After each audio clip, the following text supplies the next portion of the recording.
Okay, so as a student, you probably know a few people who seem to get far better results in their classes and their exams while spending a lot less time studying than others. These people might only spend a few hours preparing for an exam compared to everyone else's long, draining, day-long cram sessions. Now, this video is going to answer why is that the case? Why do the top students seem to work less but get better results? First of all, my name is Spencer, and I've got straight A pluses for the last 3.5 years of my studies in engineering while still training hard in the gym and having time for my friends. Now, long study hours is probably something we've all experienced, and it's just not enjoyable because you sit at a desk for so long and you think that because you're sitting at that desk for so long, that's going to correlate to a better performance in your classes.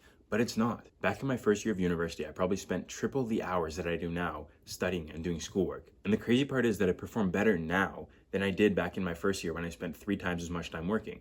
And I also get the added benefit of not spending that time working, and I can put this time elsewhere. So I feel more energized, I feel better about the whole university experience, and I get better results anyways. Now, I've been able to transition from this overly worked, tired, drained student to where I'm at now by understanding the idea of passive work versus active work. So first, let's start by discussing those two ideas. So basically, passive work is work that can be done with minimal focus. It requires less thought, less attention, less focus, but as a result, it usually produces less result.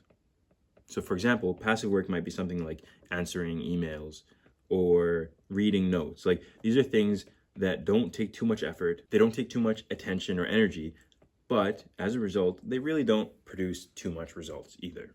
Now, in contrast, active work, well, what do you think it is? It's essentially the opposite of passive work. So it requires large focus and it produces great result. So for example, this might be, doing practice exams or working on assignments, things that you're actively doing and actively learning. And so this is where the big deal is, because passive work clearly produces less result, but active work produces large results. And so what do you think the top students are doing? They are focusing all their effort on active work because that is what produces the result. And so because they focus all their intention on active work, they don't take part as much in the passive work.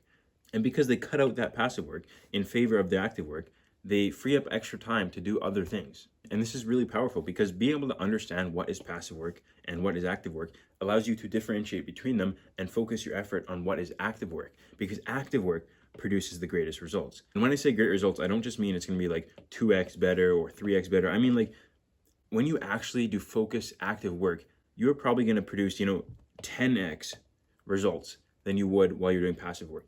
It's really, really a major difference from the unfocused work towards the focused work. There's a huge difference in the output that you can create when you transition from passive work to active work. Active work produces more results in less time.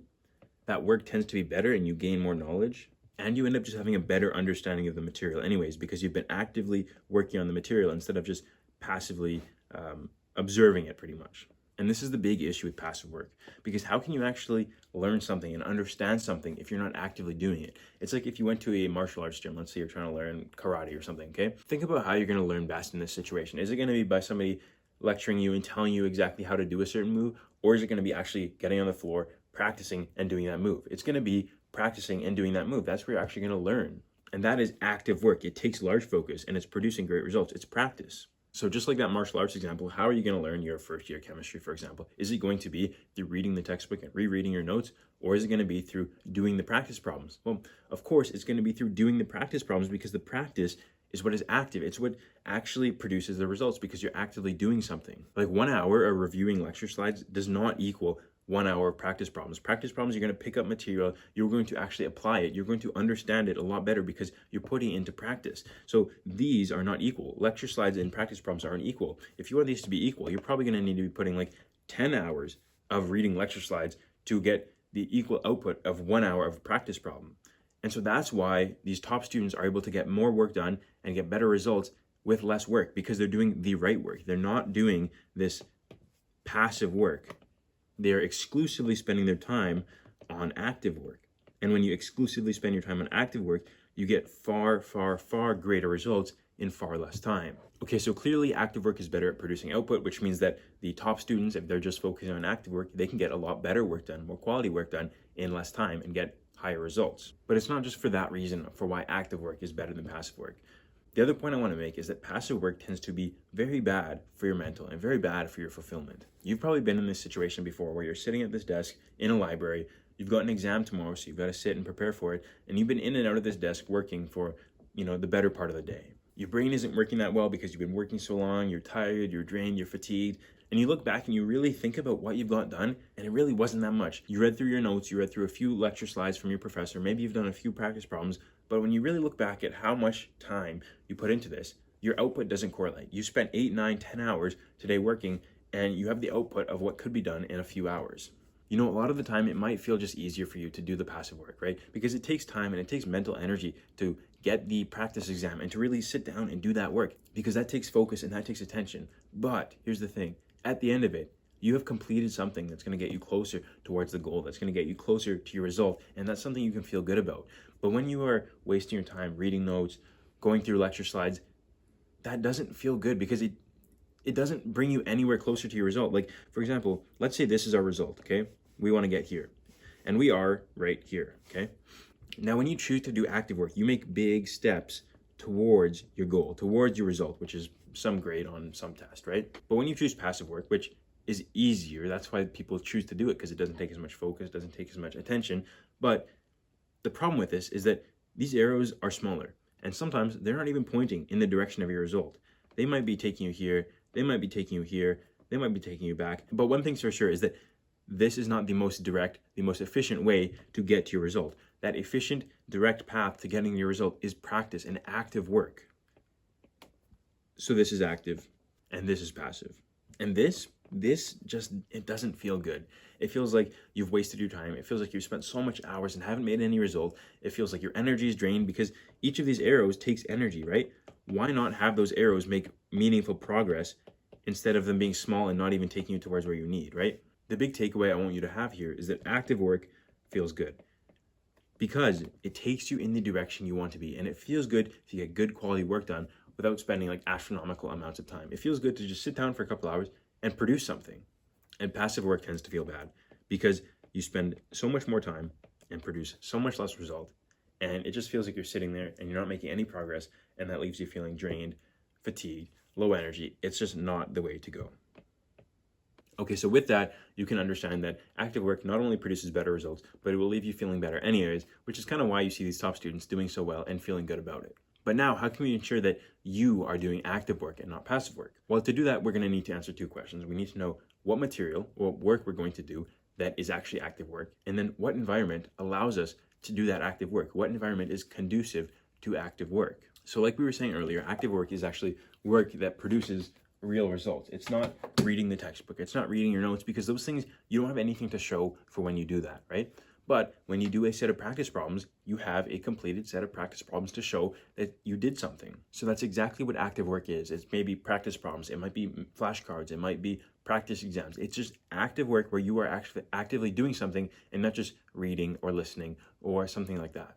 And so just be aware of this. And every time you sit down to do some work, ask yourself, is this passive or is this active? And if it's passive, maybe it's not important. Maybe you can put that work to the side, pick up some active work, and do that instead, and you're going to get a better result in less time. Active work should take at least 90% of your work. You really should not be spending much time at all on passive work. And there's a few situations where it might be beneficial, like let's say you didn't understand a certain part of a lecture, okay? Maybe you can go read your notes. Maybe you can go read the textbook to see if you can understand it there and pick it up yourself. But even then, I would say that you could sit there for 1, 2, 3 hours and still not understand. You know what the active thing to do there would be? It would be to go to your professor's office hours and just ask them to clarify what happened during this part of the lecture, right? Because you can spend 1, 2, 3, 4 hours trying to understand that part of the lecture that you missed or that you didn't understand, or you can shrink that 3 hours, 4 hours, whatever it is, down into 10 to 15 minutes and get a proper explanation from your professor. So you can see how the passive work takes so much more time, but the active work gets the same result in far, far, far less. Everything you should be doing, you should be thinking, is this the highest ROI thing that I can do? Is this going to give me the best return? Because are there benefits to reading the lecture slides or reading your notes or reading the textbook? Sure, there are benefits. You're probably going to understand the material a little bit better. But is it worth the time spent? No, because you could have spent that time doing active work, which is going to get you understanding that material way better. So yes, when deciding which work to do, you just need to be asking yourself the question, is this active work.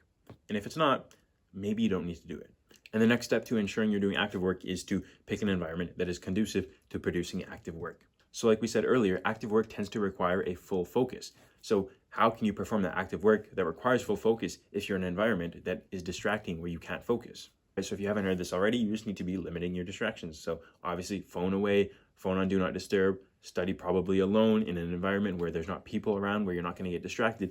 And by doing this, by removing these distractions, that enables you to focus, which means you can produce the active work, which means your output might be 10 times more compared to what would have happened if you're just doing passive work. And I might say that, hey, I don't want to put my phone away. I don't want to study alone. I don't want to study in this boring environment. I would just say to that, okay, well, you don't need to. But then you're going to be settling for studying for longer hours, producing less result. So if you want to condense your work hours and basically work less so you have more time to actually spend how you want, then you need to be focusing on the active work. And if you don't want that, that's okay. Like, you can settle for having a mediocre conversation with your friend while you get no work done all day. That's all right. But if you want to be achieving your work in a shorter period of time, leaving you with more time to go outside, to hang out with your friends, to go to the gym, to actually do something that you actually enjoy, you need to be shifting the majority of your work from passive to active. So yes, in this video, we covered just how detrimental passive work can be and how by shifting your work from passive to active, you can get more work done in less time, giving you better results. You're going to enjoy the process more, and that frees up more time to spend how you would like.